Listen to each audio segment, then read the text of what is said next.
Que a graça e a paz de Jesus seja com todos nós, com todos vocês, no nome dele. Você pode dizer amém? Que manhã alegre. Quem sente aí um fogo diferente aí, diz amém. Eu sinto uma alegria intensa, eu sinto um agir de Deus poderoso e único. E eu vejo que, não, olha, esse ano faz 25 anos de ministério, eu nunca fui em um culto igual ao outro. Todo culto tem uma novidade, tem uma particularidade, tem um agir de Deus diferente. Isso é maravilhoso. Isso mostra que Deus ele atua de forma singular, de forma inédita a cada vez que Ele está presente, que Ele quer falar. Você pode dizer amém? E Ele separou esse dia para nós. É mais um dia que o Senhor fez. Quem pode dar um aleluia aí? Mais um dia que o Senhor fez. Mais um dia que o Senhor nos deu. Mais uma manhã que nós acordamos e que as suas misericórdias foram renovadas em nome de Jesus, né? E é muito bom estar aqui, estar num lugar que nós podemos louvar e adorar o nome do Senhor, né? Eu quero falar com vocês, continuar o assunto que nós temos falado em 2 domingos atrás, né? Eu tenho falado sobre, criou-se uma série de palavras com o tema, por que Deus perpetua nomes, né? E nós viemos falando sobre algumas pessoas, falamos 2 cultos, especialmente sobre Zaqueu. Se você não acompanhou, eu te recomendo acompanhar aí na internet, procurar essas 2 palavras, você vai ser abençoado com o que nós aprendemos de Zaqueu, as lições. Por que Deus perpetuou o nome de Zaqueu? Eu dei uma breve palavrinha sobre Ana, né, que gerou Samuel. Vou continuar falando um pouquinho mais sobre Ana hoje, mas a gente vê que cada vez que Deus perpetua o nome, não é por acaso. Ele está tipificando uma classe, um tipo de pessoa, que Deus ele está dizendo, olha, esse tipo de pessoa, eu tenho essa bênção, eu tenho esse galardão. Eu tenho certeza que você deve se identificar com alguém na Bíblia, sim ou não? Sim ou não? Tem sempre alguém que a gente lê a Bíblia e nós nos identificamos mais, ou não é? Amém? Isso é muito bom, porque já é uma forma de você entender o que Deus tem para entregar para esse tipo de pessoa. É um bom começo para conhecer o seu ministério, conhecer a sua caminhada na igreja, conhecer como você pode trilhar os seus primeiros passos dentro da igreja. É começar a entender o que a pessoa que você se identifica na Bíblia te ensina no seu passo a passo. Se você vai nas cartas, você vê um capítulo de Hebreus, que é o capítulo da fé, que fala sobre a fé dos patriarcas. Um monte de nomes que foram perpetuados pela sua devoção, obediência, fé no Senhor. É um capítulo enorme que, sempre que eu leio, eu sou renovado, que eu vou lembrando de cada um e dos seus feitos, das suas maravilhas, das vitórias que cada um teve ao longo do seu ministério. Isso é maravilhoso, porque não só exalta o nome de quem perpetuou, mas muito mais o nome de Deus que esteve por trás desses grandes feitos. Quem pode dar um aleluia aí? Você é como esses homens também. Deus separou a igreja para viver essas áreas de forma simultânea e proliferada, porque esses resultados, essas ações vão criar testemunhos, criar milagres, criar vários locais, várias situações de milagre que vão glorificar o nome do Senhor. O meu propósito e o teu propósito é de glorificar o nome do Senhor. Você pode dizer amém? Quem pode dar um aplauso e receber isso em nome de Jesus? Então eu quero continuar falando com você sobre isso. Por que Deus perpetua alguns nomes? Por que Ele deixa isso acontecer, né? E eu quero continuar falando sobre Ana. Ana, a gente lembra que ela era uma mulher estéril, uma mulher que não podia gerar. E temos muitas coisas que podemos aprender com Ana. E uma delas é a sede de gerar. Se você abrir comigo em 1 Samuel, capítulo 1, versículos 11, está o ápice da história. A história é longa, né? Quem conhece aqui a história de Ana? Deixa eu ver aqui, só para situar aqui. Boa parte, né? Ana sofria uma humilhação terrível, né? Penina, as outras esposas do seu marido, humilhavam, porque ela não podia gerar, não é? E ela era amada pelo seu marido. Só que ela recusa, inclusive, até o consolo do marido, que ele diz: não sou eu para você mais do que não sei quantos filhos. Ele queria consolar Ana, mas Ana estava inconsolável. Não era o suficiente para ela. Ela queria poder gerar, não é? E essa insatisfação, essa sede, começa a crescer. Quem aqui é insatisfeito com alguma coisa no mundo aqui? Deixa eu ver aqui. Deus ama gente insatisfeita. Quero ouvir um amém. Deus ama gente insatisfeita, gente indignada.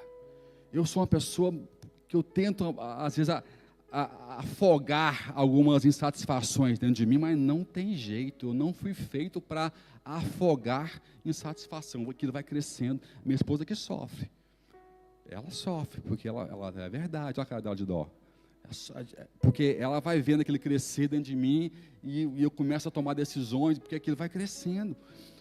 E eu descobri que se a sua insatisfação não fere Deus, atenção, tá? Ela não pode ferir Deus, ela não pode ferir a natureza de Deus e nem a santidade de Deus. Se ela não fere isso, e antes pelo contrário, ela é uma satisfação, porque tem algo que está ferindo o que Deus quer, o que a Bíblia quer, e você está insatisfeito, porque isso está ferindo o que é santo, o que é nobre. Deus, Ele está de olho em você. Quero ouvir um amém. Ele ama quem é insatisfeito. São os insatisfeitos que impactam a história. Se Deus permitiu em você uma insatisfação, se prepare, porque Deus vai te usar com poder e com graça. Não tenha medo de aparecer, porque uma hora Deus faz igual fez com o Binho, põe aqui na frente para falar. Não tem jeito. Quem gera, quando Deus permite entrar uma insatisfação, aquilo vai crescendo igual um vulcão. Quero ouvir um aleluia. E Ana era assim. Ana, primeiro ela, tá bom, eu sou só uma estéril. E aquilo começou a crescer, crescer, crescer, crescer, crescer, e tornou-se em uma sede enorme. Nada consolava ela, nem o marido, nada que ela pudesse ter, até que um dia ela vai até o templo, 1 Samuel 1:11, e fala o seguinte: e fez um voto dizendo: ó Senhor dos exércitos, se deveras atentares para a aflição da tua serva, e de mim te lembrares, e da tua serva não te esqueceres, mas lhe deres um filho varão, ao Senhor o darei por todos os dias da sua vida, e pela sua cabeça não passará navalha. A indignação, a insatisfação, a sede de Ana culminou numa oração no altar. A pergunta-chave é: para onde te direciona a sua insatisfação? A Ana nos ensina que quando uma insatisfação me manda para o altar e gera uma oração, ela tem grande poder no mundo espiritual. Você pode aplaudir o Senhor? Essa é a primeira chave. Para onde está te levando essa insatisfação? Porque tem pessoas que pegam a insatisfação e vai para a balada, vai para o álcool, vai para as drogas, vai para o isolamento social. A questão não é se eu estou ou não insatisfeito, é para onde que essa insatisfação está me movendo. Estão me entendendo? Ela está me movendo para o altar? Opa, bom. Está me movendo para entender o que Deus pode e o que não pode fazer? Melhor ainda. Está me movendo para orar? É porque eu entendi que com a minha força eu não consigo, mas se eu der uma oradinha, se eu chegar mais perto de quem pode fazer alguma coisa, quer dizer que essa insatisfação, ela vai poder ser sanada, poder mudar alguma coisa. Feche seus olhos, eu quero orar com você, para que Deus hoje possa fluir nesse sentido, nos movendo para o altar, nos movendo para orar e para entender os segredos do reino do céu. Senhor, obrigado, Pai, por esse dia, pela Tua palavra e pela igreja que o Senhor levantou nos dias de hoje, os santos que o Senhor escolheu e separou. Pai, use a minha vida com graça, com sabedoria e autoridade, para trazer os segredos, os princípios do reino dos céus, aquilo que move os céus e que movimenta a terra, que poder nenhum pode vetar ou condicionar, que é o poder da tua palavra quando alcança um coração, quando alcança a terra. Não tem crente ou descrente que resista um comando dos céus. E comandos dos céus são liberados quando os que estão na terra conseguem mover os céus, com satisfação, com condução certa para o altar, e com oração entregue e vulnerável na tua presença, Senhor. Pai, que o Senhor possa estar nos conduzindo, e que à medida que a palavra vai encaixando o lugar nos nossos corações, a autoridade que está sobre ela, venha também sobre a tua igreja, Pai. Não queremos apenas ser um grupo com um pouco de conteúdo, mas com autoridade para viver aquilo que está aprendendo, com visão e com fé, para ter uma vida que glorifica o teu nome com testemunhos e com resultados, porque para isso nós fomos chamados, para sermos as tuas testemunhas, em todo o mundo, até os confins da terra, em nome de Jesus. Só quem crê, dê um aplauso bem forte ao Senhor. Vocês conhecem a história? Ana chega no ápice da oração, no seu ápice de vida, no seu ápice de indignação, e ela é visitada por Deus. E ela, na sua oração, ela entrega para Deus aquilo que ela não tem. Eu até falei no último culto, dobre a aposta, quem lembra? Às vezes dobre a aposta com o Senhor. Ela queria entregar o que tinha, mas chegou a um ponto que ela não tinha o que entregar, e ela entregou o que não tinha. Eu não tenho, mas se você me der, eu te entrego e fico sem do mesmo jeito, porque só o prazer de saber que eu pude gerar, me satisfaz. Ela ganhou o coração, ela arrebatou o céu. Acho que o céu todo fez aquela ola, os anjos no estádio, uou, e aplaudiu. Um gol emplacado que ela deu. O céu vibrou, o poder de Deus entrou na vida dela, e ela naquele dia concebeu. E o que é mais fantástico, ela não teve apenas Samuel, ela teve mais 5 filhos. Teve mais 5 filhos. Deus atuou mais 5 vezes com Ana, e ela pôde ser mãe de outras crianças. Ela pôde viver com outros filhos, o que ela não pôde viver, o que ela abriu mão de viver com Samuel. Imagina, gente, você deixar um filhinho. A gente acabou de consagrar aqui a Maitê. A Maitê desmama, faz 2 anos, aquele bichinho bonitinho assim, nem falar direito. Você põe uma estolinha sacerdotal, que ele está tropeçando nas barras, ele vai sozinho, e você nunca mais olha para aquele menino. Uma mãe tem que ser muito crente para fazer um negócio desse. Minha filha foi com 18 para a Hungria, estou com saudade. 18. Né? E não quer voltar não, quer fazer mais um ano. Eu falei, minha filha, tenha juízo. Quer ficar mais um ano, está fazendo seminário, está gostando. Né? Então, assim, 18, agora imagina com 2 anos, mal desmamou. Né? Tem mãe aqui que está dando mamar a força no filho, que é para ter ligação emocional. O menino nem quer mais, está pondo o peito na boca assim, ó, tá? Porque não, é o que é bom para mim. Eu vou sofrer quando desmamar. Toma jeito. Agora imagina Ana, o sacrifício que ela fez. Né? Então você vê que Deus realmente é um Deus que honra, é um Deus que não deixa você ficar no prejuízo de nada. Quem pode dizer amém? Não tem prejuízo no reino de Deus. Quem pode dar um aleluia aí? Não tem prejuízo, não tem negativo no reino de Deus. É sempre multiplicação. O Binho rodou para não falar o valor, para esconder que Deus deu 10 vezes mais aquilo que ele ofertou. Por quê? Porque às vezes a gente tem um receio. Eu entendo ele, que às vezes não dou os meus testemunhos completos, porque é difícil. Vai julgar. Eu estou falando que eu dei 500 euros. É a fé dele, a gente tem que respeitar. Eu às vezes não falo quanto que eu ganho aqui e ali, porque tem gente que vai julgar. Eu sou pastor de chamado, não sou pastor pago. Eu sou empresário, eu trabalho duro, trabalho 18 horas por dia. Acordo trabalhando, eu durmo trabalhando, eu cochilo no telefone trabalhando, entendeu? Mas eu não abro mão do meu tempo ministerial. Mas aí mesmo assim eu quero dar um testemunho, eu não posso. Mas você vê que em 2 semanas, gente, quem trabalha aqui com empresa ou sabe como é que é difícil o Estado abrir mão de dinheiro? Deixa eu ver aqui. O Estado não libera dinheiro fácil para ninguém, não. O Estado que ele puder enrolar, 2 coisas que enrola, é Estado e seguro. Para você receber dinheiro de volta de seguro, misericórdia. Tem que ter campanha de jejum e oração até o seguro te devolver o que você está pagando todo mês ali. E Estado, para te devolver alguma coisa, ai, meu amigo. Né? E tem um terceiro, que agora é a AIMA, né? A AIMA é outra coisa que carece muita vida espiritual, para poder ter uma residência, né? Aleluia.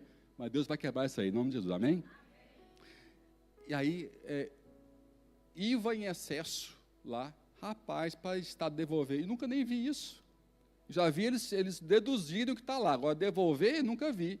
Então, o milagre é dobrado. Não é só o milagre da multiplicação, não. É o milagre de Deus mexer com a instituição mais pão dura da face da terra, abrir o bolso dela e pôr lá na sua conta bancária. Bum! Quem pode dar um aleluia aí? Dar um aplauso ao Senhor bem forte. É isso aí. Deus, a palavra diz que o coração do rei está nas mãos do Senhor. Faz assim, pensa no rei, aquele cara mal-humorado, aquele teu patrão duro, que fala mal de Deus, assim, está nas mãos do Senhor. Fala assim, agora assim, aperta assim, vou apertar. Se Deus dá uma arrochadinha, você morre. A sua oração move a mão de Deus. Olha que sério isso. A sua oração move a mão de Deus. Se na mão de Deus tem um coração do rei, que é aquele cara que está à sua frente, aquele cara mal-humorado, se ele der uma apertadinha, ele entrega.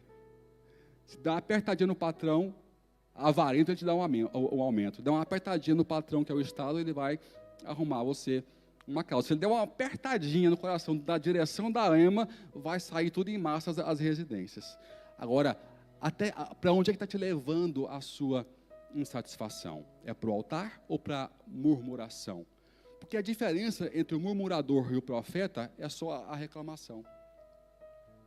Vou repetir, porque essa aqui é intensa e é difícil de engolir. A diferença entre o murmurador e o profeta é só a reclamação. Porque os dois conseguem ver o futuro que não existe. Quem murmura é um profeta que reclama. O que murmura fala, ele vê na frente o que não tem, ele vê na frente o que não existe e fala, ó céus, ó vida, ó azar. Ele é um profeta, ele viu o que falta, ele viu o futuro, e porque ele viu o futuro, ele reclama. Agora o profeta não, ele viu o futuro, e ele viu o Deus que pode mudar o futuro. Ele viu o que está faltando, e lembra do Deus que preenche aquilo que está faltando. E ele se posiciona, ele vai para o altar, a sede aumenta, ele move os céus, o coração do rei está na mão de Deus. Deus aperta o coração, e o que estava faltando já não falta mais, em nome de Jesus. Já não falta mais. Então, essa é a diferença entre o murmurador e o profeta. Tem uns que estão se escondendo na reclamação, na choradeira, naquela toxicidade, e ele nunca vai sozinho, ele sempre leva uns 3 com ele. Já viu isso? O murmurador sempre leva uns 3, 4. Onde ele achar quem reclama com ele vai levar junto. Então, seja como Ana, nesse aspecto aqui. Abre lá comigo em Mateus 6, 5, para confirmar isso que eu estou te falando. Porque uma das coisas que tem promessa nas bem-aventuranças é isso. Abre lá comigo. Grifa na sua Bíblia. Mateus 6, versículo 5. Ixi, eu anotei errado. É aquela que fala sobre sede de justiça, que serão saciados. Acha para mim aí. Deve ser 5, 6 talvez, né? Fala, bem-aventurado aquele que tem sede de justiça, porque serão fartos, serão saciados. Quem encontrou aí? Obrigado, eu escrevi errado, ó. Dislexia na velhice. Bem-aventurado os que têm fome e sede de justiça, porque eles serão o quê? Serão o quê? Mais forte. Fartos. O que é fartos? É quando ele experimenta. Algumas versões falam que serão saciados. Eles experimentam aquilo que tinham sede. Quando eu tenho sede e sou farto, eu bebi água, sim ou não? Quando eu tenho fome e sou farto, eu comi, sim ou não? É uma das poucas vezes que há um galardão em uma bem-aventurança, que é Deus promove, Deus honra quem não tem medo de ter sede. Eu quero ouvir um aleluia. Deus promove, Deus honra quem tem coragem de ter sede, que se move para o altar. Ele fala, esses serão fartos. Eu gosto de fazer um trocadilho que bem-aventurados para boas aventuras. Se eu fosse o escritor, eu ia pôr assim, as boas aventuras, né? Porque é uma aventura. Cada bem-aventurança que Jesus lista é uma aventura proposta para a terra. É um desafio que ele propõe em escala. Alguém em alguma classe vai abraçar aquela aventura. Tem os pacificadores. Eu não vou pregar sobre isso hoje, mas você pode ver que cada bem-aventurança tem um desafio para o mundo, tem um desafio para a igreja. Cada um aqui dentro deveria abraçar uma causa, porque foi formatado para isso. Nós não somos iguais por uma razão, e a maior razão é essa, porque cada um tem que ter o seu papel importante no reino de Deus, em nome de Jesus. Amém? Então, esse versículo confirma o que eu estou dizendo. Quando eu não tenho medo de ter sede, eu não tenho medo de me indignar, Deus tem o poder de prover aquilo que te falta em nome de Jesus. Hoje, como igreja, no coletivo, nós temos que ter sede contra as injustiças que nós estamos vendo atualmente. A gente vê, estava falando ontem com o pastor Fortuna, que tem um papel ativo na África, com órfãos, com situações de carência social, né? Como é que, os últimos anos, temos visto as igrejas serem dizimadas, assassinadas, na Nigéria, por exemplo, pessoas sendo assassinadas a tiro, e você não vê uma notícia no jornal, como se isso não existisse. Há uma seleção. Tem como não se indignar com isso? Eu perguntei ontem para o pastor Elias, falei, pastor Elias, como é que está o pastor Salah, na Argélia? Eu conheci o pastor Salah. Para quem não sabe, na Argélia é proibido você falar sobre Jesus. O pastor Salah, ele conseguiu o feito de um lugar proibido ter uma igreja de 1000 membros na Argélia. Maioria convertidos do Islão para o cristianismo. Isso, em 2000 e pouco, ano 2020, acho que 2020, o governo mandou fechar a igreja, as igrejas todas na Argélia. Como é que você não fica indignado com isso? Aí perguntando, pastor Elias, como é que está o pastor Salah? Estão reunindo em grupos escondidos. Não pode abrir igreja, é uma calamidade que está tendo na Argélia nesses dias. Um herói da fé nos dias de hoje. Isso existe, gente. Como é que você não vai gerar uma indignação contra isso? Nós precisamos de pessoas que comecem a sentir essas dores do reino. Porque nós estamos muito focados, me perdoe por essa frontalidade, em viver só as dores de dentro de casa. E vem para cá porque faltou dinheirinho no orçamento. Vem para cá porque eu estou triste com a minha esposa. Deus trata tudo isso, não tem problema. Mas faz assim comigo, ó, aumenta a fasquia. Tem uma dor acima de você. Buscai em primeiro lugar, faz assim, aumenta a fasquia. O reino de Deus, a sua justiça, e todas estas coisas vos serão acrescentadas. Buscar o reino é você sentir a dor do reino, a dor do irmão. Eu tive o prazer de conhecer o pastor Salah, quando ele esteve aqui em 2019 ou 2018, se eu não me engano. Nós tivemos um grande diálogo indo para o aeroporto, quando eu o conduzi. Eu perguntei para ele, falei, pastor Salah, me fala o segredo. Como é que você consegue ter 1000 membros em um local que é proibido, que é menos do que 0,5% de cristão em toda a Argélia, e de maioria ex-muçulmanos que se converteram?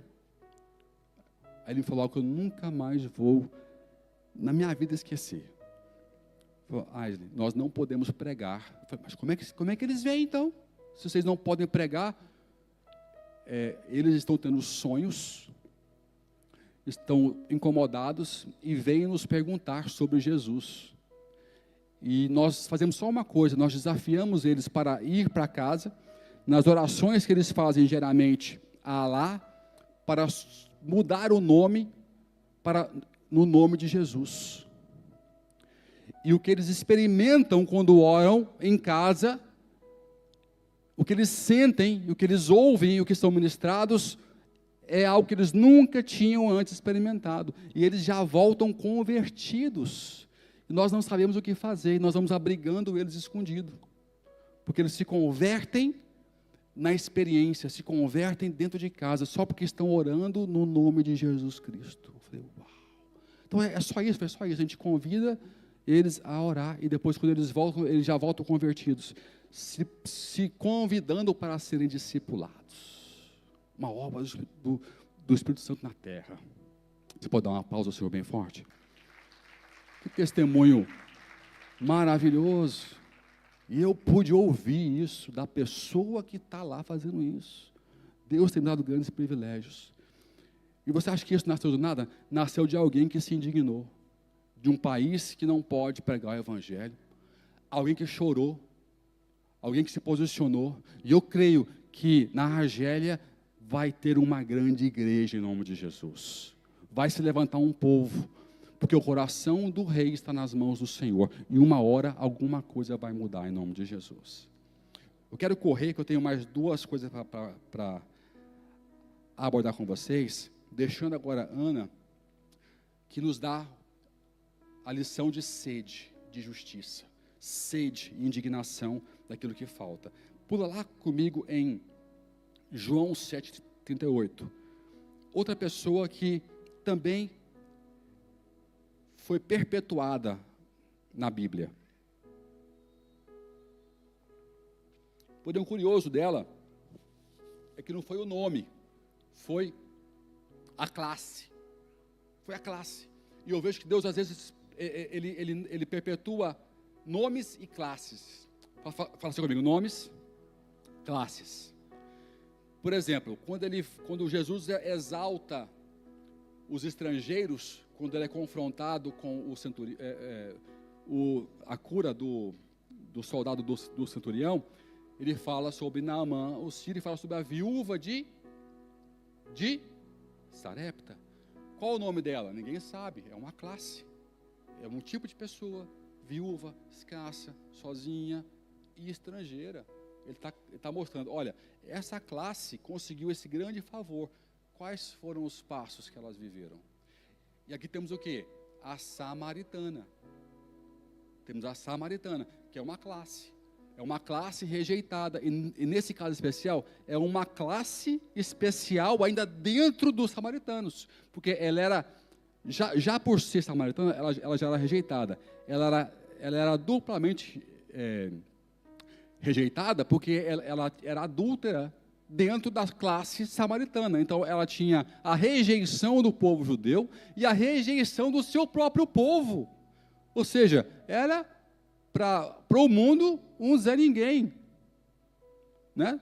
Estava ali à esquerda, estava ali totalmente isolada de qualquer interesse social.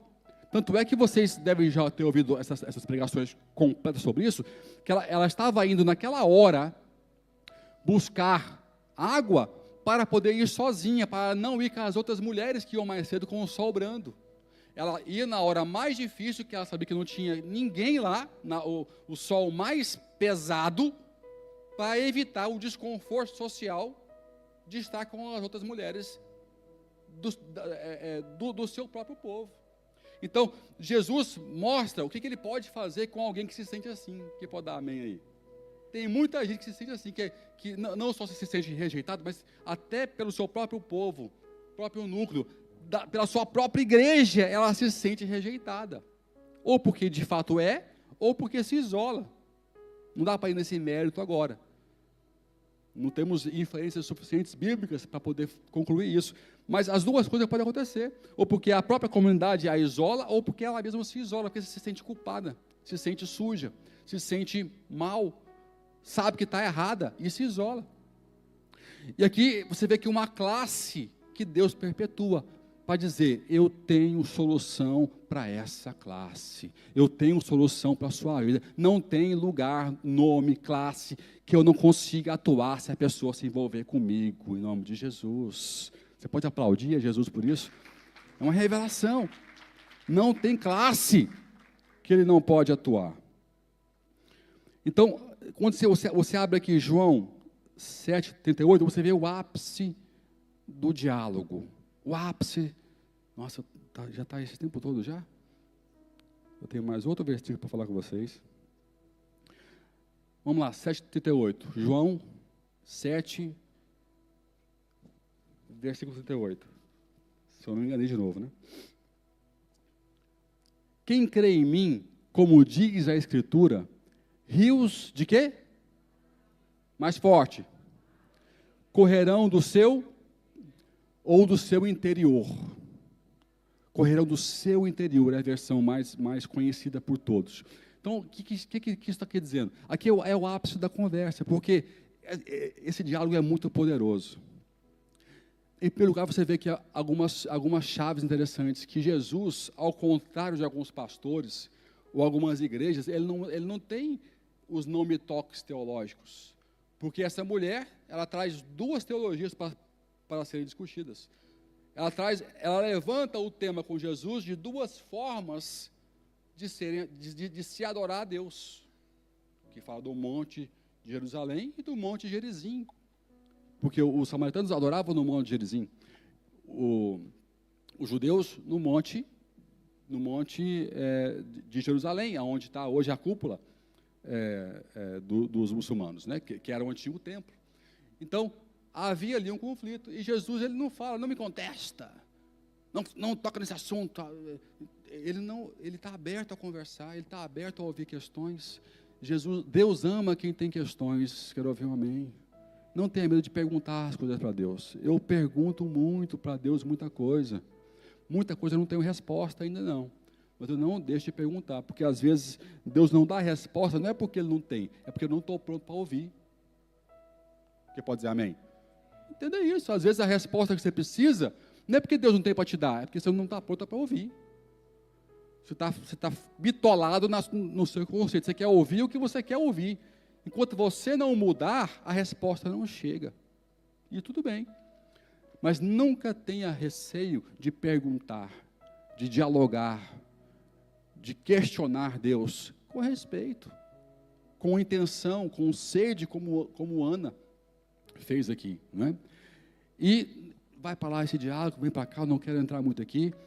E aqui ele fala o seguinte, nesse versículo, que quem se relacionar com ele, com essa abertura, com essa forma fluida, sem se esconder, demonstrando quem é, falando dos maridos que teve, ela abre a vida dela para Jesus, ela abre o jogo.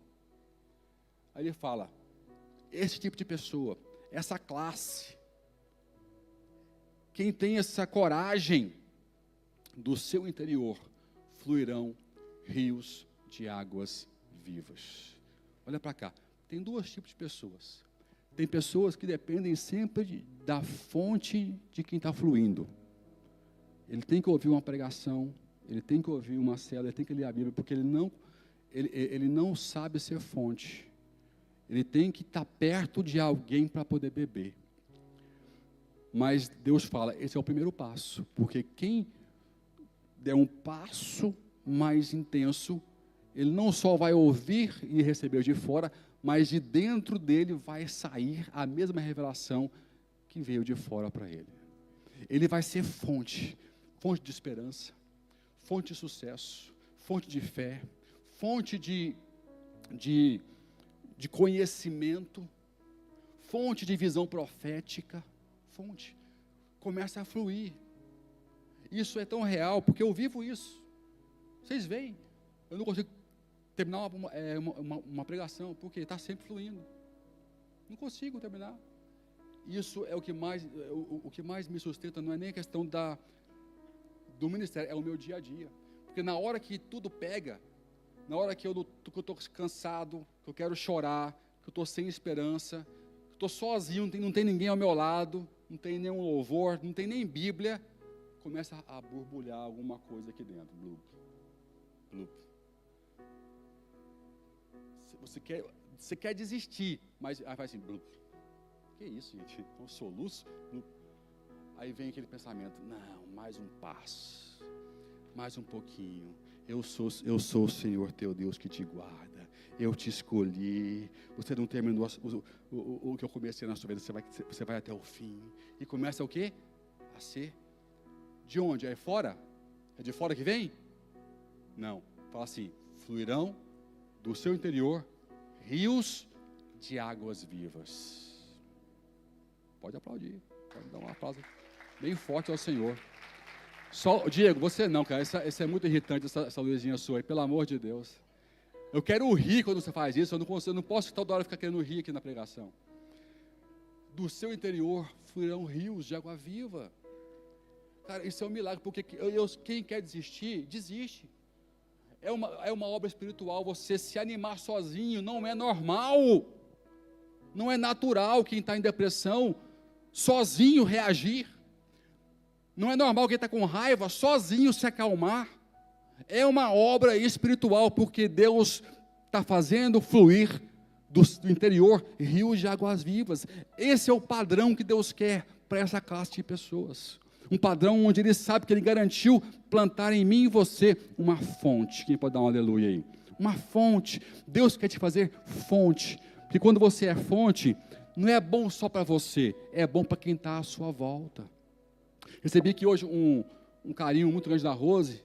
Ela veio aqui emocionada dizendo assim, pastor, o seu ministério está fazendo os seus discípulos todos serem mestres. Eu falei, é isso mesmo. Todos os meus discípulos são pregadores, são mestres, vão ser conferencistas no mundo todo. Todos. Por quê? Flui. Agora, qual que é o segredo? É quando a fonte passa a fluir deles, não só do pastor. Pastor vaidoso retém para tornar o passarinho dependente do ninho, né? Sabe aquele passarinho no ninho que não pode voar? Fica gordo, tão gordo, que o dia que quiser voar, morre, porque as asas não cresceram. Aí vai tentar dar um passinho, ele... Não, o pastor, ele faz o passarinho, o que não é vaidoso, o que não quer ser controlador, ele torna aquele discípulo uma fonte, ao ponto dele ser dispensável. O líder que não é dispensável, ele é um mau líder. Um líder que é dispensável, ele foi bem sucedido no seu ministério, porque ele tem que trabalhar para sair de cena, porque ou ele sai de cena porque morreu, ou porque Deus levou, ou porque Deus mudou de local, mas uma hora ele sai de cena, e aí que o seu sucesso é revelado, é da maneira que os seus discípulos se comportam e se encontram nas suas novas rotas, né? Então, porque não é pastor não, é porque Deus tem esse ministério de fazer você ser fonte e gerar fontes ao seu lado, em nome de Jesus. Esse é o papel da igreja, ser fonte onde você está, fonte de visão, alegria, de esperança, de pregação, de salvação, em nome de Jesus. Dê um aplauso bem forte ao Senhor. De salvação. E para fechar com chave de ouro, vamos para outra pessoa que Deus perpetuou, apóstolo Paulo. Não tem como não pregar sem falar um pouquinho sobre ele, tanto que ele foi ativo, importante, relevante para nós. Atos 27, 24, põe aqui atrás.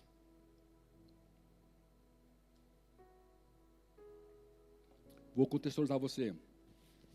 Quem lê Bíblia, vai lembrar que lá em Coríntios, ele fala sobre as guerras que ele teve na vida, né? Ele fala tantas vezes em naufrágio, 3 vezes em naufrágio, tantas vezes apedrejado, uma vez não sei quanto meio morto, tantas vezes chicoteado, apedrejado, quase morto. Ele sai falando de desgraça, tudo que ele viveu por causa do Evangelho.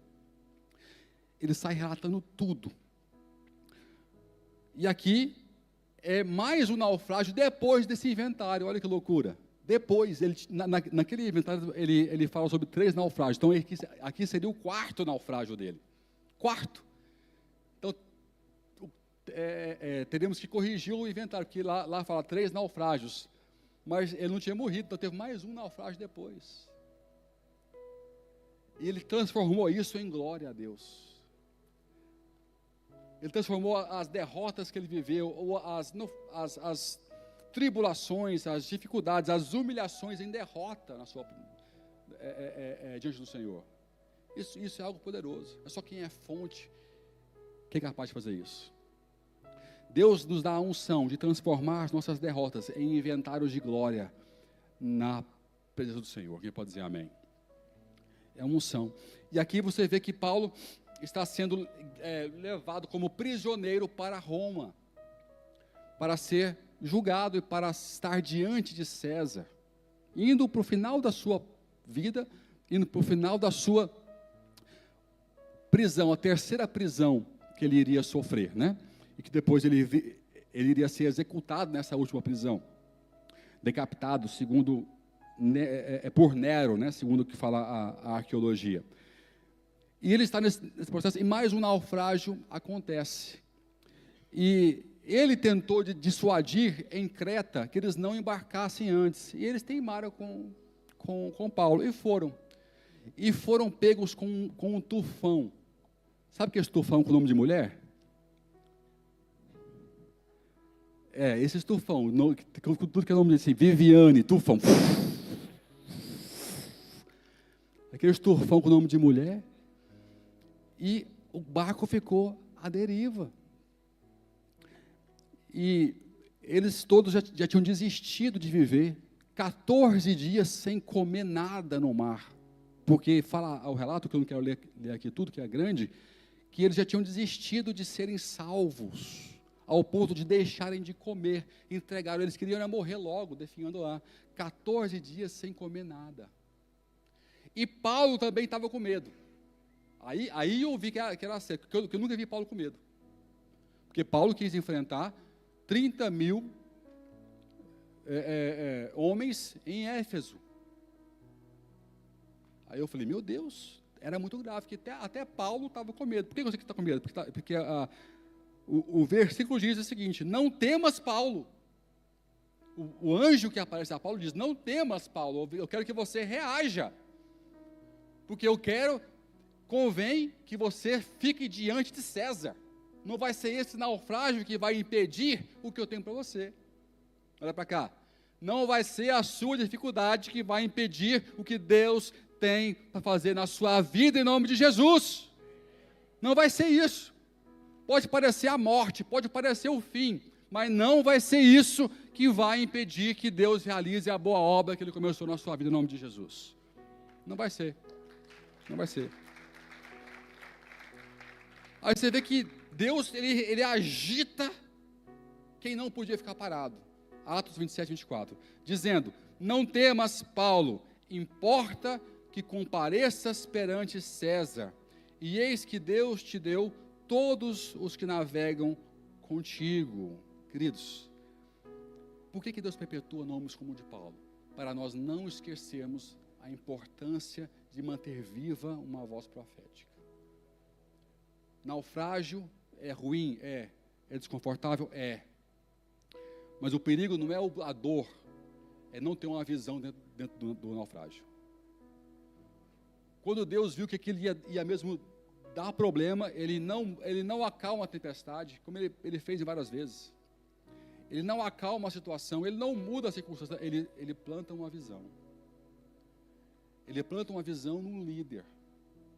Ele não fala com os marinheiros, ele não fala com os outros, ele fala com o líder. Ele fala, anima o líder, não temas, porque você não terminou o que eu iniciei na sua vida. Se você for lá comigo, eu quero ler um pouquinho antes, abre lá comigo o texto. Nós temos ainda alguns minutinhos aqui. Atos o quê? 27 que eu falei, né? Vamos ler, eu acho que é o 22. Atos 27. Abra comigo aí na sua Bíblia.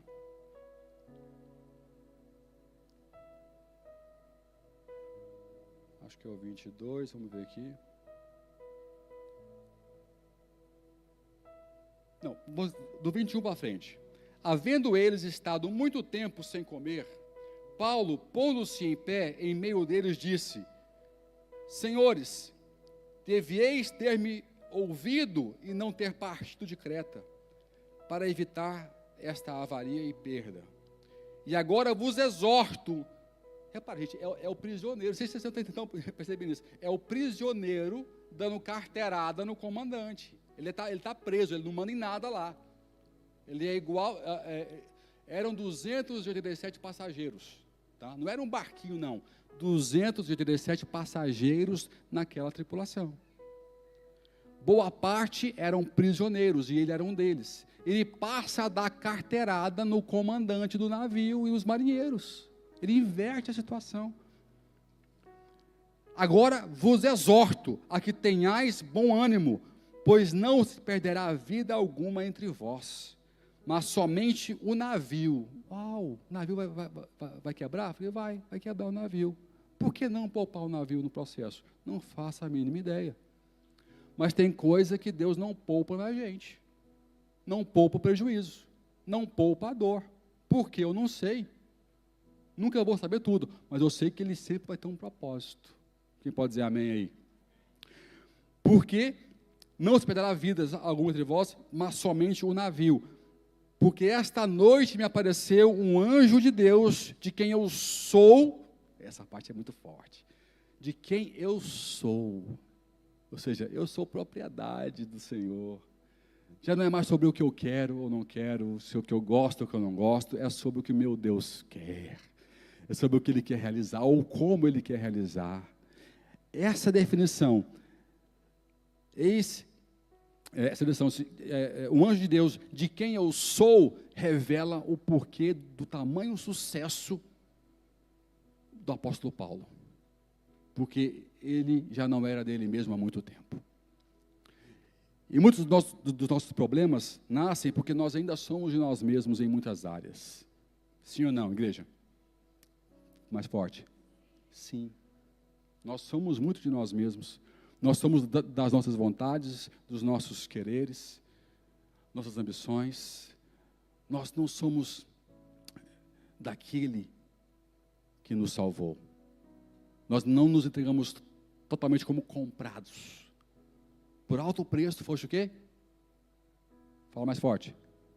Comprados. Por alto preço fostes comprados pelo sangue de Jesus.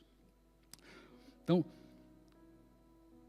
o anjo do Deus de quem eu sou e a quem eu sirvo, dizendo, não temas, Paulo, importa que compareças perante César, e eis que Deus te deu todos os que navegam contigo. Portanto, senhores, tende bom ânimo, animando o pessoal, pois creio em Deus que há de suceder assim, como me foi dito. Contudo, é necessário irmos dar em alguma ilha. Aqui na frente, ele manda todo mundo comer, pegar pão, come, revigorar. E Deus leva eles até Malta, onde a história prossegue. Mas como é que Deus salvou esse barco? Salvou a tripulação, trazendo uma visão, onde todo mundo já tinha desistido e abaixado a guarda. Olha para cá, vamos fechar aqui. Nós vivemos num mundo onde muitas pessoas já desistiram de vários aspectos da vida. Já a política, todo mundo está desanimado, deixa andar. Guerra por todo lado. Todo mundo já baixou a guarda e quer só viver o que pode viver. Mas Deus levanta marinheiros para ouvirem a voz do Senhor. E um profeta, como o apóstolo Paulo, para dizer, eu vos exorto, não desanime, porque o vosso fim não é dessa maneira, em nome de Jesus. A igreja está sendo chamada para levantar uma voz de esperança nestes dias, onde todo mundo está desanimado, sem perspectiva. A voz profética traz vida a qualquer possível naufrágio, em nome de Jesus. Não cale a voz de Deus que está em você. Não retenha, não tape a cisterna do rio de vida que Ele está fazendo fluir em você. Seja a luz onde você está, em nome de Jesus. Você pode dizer amém? Paulo nos mostra isso. A importância de ter uma voz espiritual, uma voz profética em momentos do caos. Lugares de dor, lugares que você acha que vai perecer, nasce uma voz profética Para isso, eu e você, nós fomos chamados. Para dizer, Deus tem solução para a sua vida, em nome de Jesus. Você recebe isso aí? Você foi abençoado? Então dê uma pausa ao Senhor bem forte. Fique em pé onde você está. Vamos orar. Quero abençoar você. Quero que você lembre desses aspectos. Fala comigo assim, a sede de Ana, o fluir do rio de vida da samaritana, visão profética no caos do apóstolo Paulo. São 3 coisas que eu profetizo que vão estar vivas na sua vida. Nunca vai te faltar sede, fome, e Deus vai saciar a sua alma. Ele vai prover você em nome de Jesus. Não vai faltar palavra, porque quando não tiver ninguém ao seu lado, olha para cá, quando não tiver ninguém ao seu lado, vai nascer do seu interior um rio de ministração, um rio de profecia, um rio de solução, um rio de esperança, que não vai deixar você desistir da sua vida, do seu casamento, da sua empresa, do seu ministério, do seu filho, da sua filha, do seu irmão, aquele que está desviado perto de você. Vai nascer em você uma motivação que não tinha, porque em você existe um rio de águas vivas em nome de Jesus, e vai sempre ter em você a visão profética no possível naufrágio. Não vai ter caos instalado, porque vai ter sempre a visão profética. Lembrando, eu não terminei na sua vida o que eu comecei. Levanta a sua cabeça, se anime e anime quem está ao seu lado.